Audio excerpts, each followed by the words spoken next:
đột mi nâng em nang run hi ka war khong shlo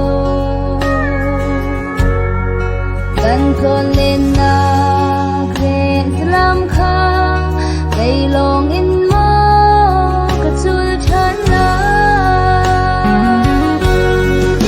dear chan la đột mi nâng em kan xem na lung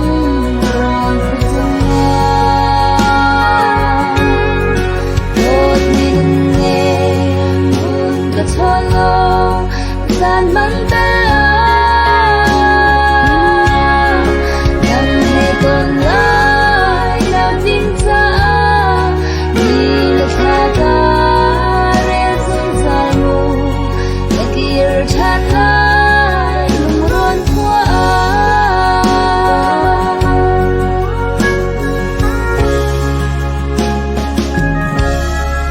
kan kon lên na gle salam kha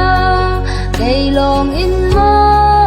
ka chul chan lai kan lên nak rang sedang han se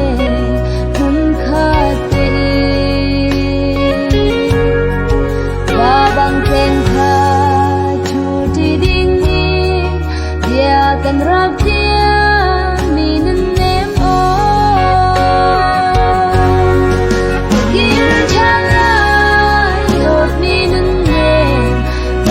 xem na blum ron ka sunga bot ni ne mun ka solo san man ta nang he ton lai na tin sa ni la cha ta re sung sa mu ya dir chan lai lung ron khua